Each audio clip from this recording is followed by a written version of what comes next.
Story सोमवती channel में आपका स्वागत है।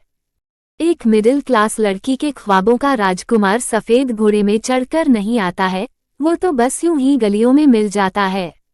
मैं एक अनाथ लड़की थी, अनाथालय में पली बड़ी थी। 10वीं के बाद से ही पढ़ाई के साथ साथ पार्ट टाइम नौकरी भी करने लगी। पढ़ाई में मैं औसत थी। तन्हाई और दर्द तो जैसे कभी न जाने के लिए ही मेरे जीवन में आए थे।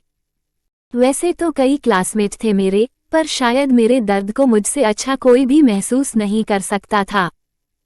जिस लड़की की न माँ हो, न बाप हो, न कोई बहन और न कोई भाई, उसके लिए जिंदगी एक सजा से कम नहीं होती है। न तो रोने के लिए कोई कंधा, न परेशानी हल करने लिए किसी का साथ। उलझकर रह गई थी मैं अपनी बेकार सी जिंदगी में।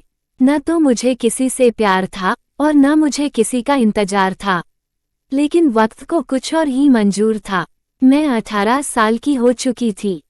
आगे की पढ़ाई करने मुझे दूसरे शहर में जाना पड़ा और साथ ही मैं पार्ट टाइम जॉब भी करने लगी। सप्ताह के 6 दिन क्लासेस और ऑफिस में बीत जाते थे और संडे थोड़ा आराम करके खत्म हो जाता था। खुद के लिए तो समय ही नहीं मिलता था मुझे।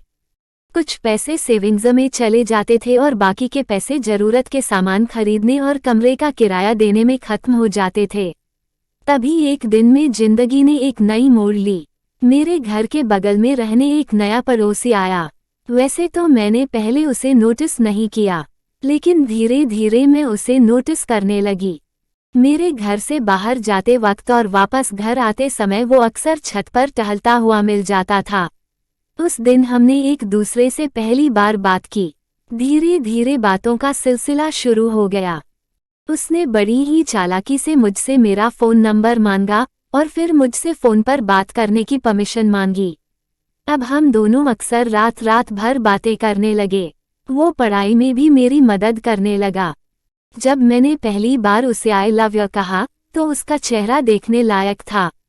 शायद वह नर्वस भी था और खुश भी। उसने मुझे महंगे महंगे गिफ्ट लाकर दिए।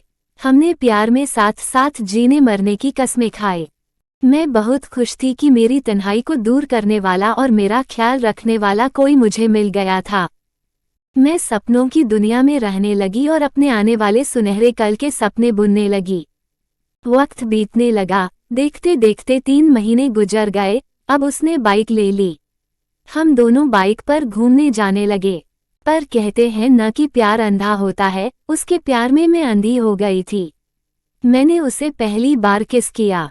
मैं बहुत खुश हुई। एक दिन वो मुझे बाइक में बैठाकर शहर से दूर ले गया। वो मुझे जबरदस्ती एक होटल में ले गया। आपको ये स्टोरी कैसी लगी? कमेंट में जरूर लिखिए। इसी तरह की और नॉलेज वीडियो देखने के लिए इस चैनल को सब्सक्राइब कर लीजिए। जय हिंद। I love India. धन्यवाद।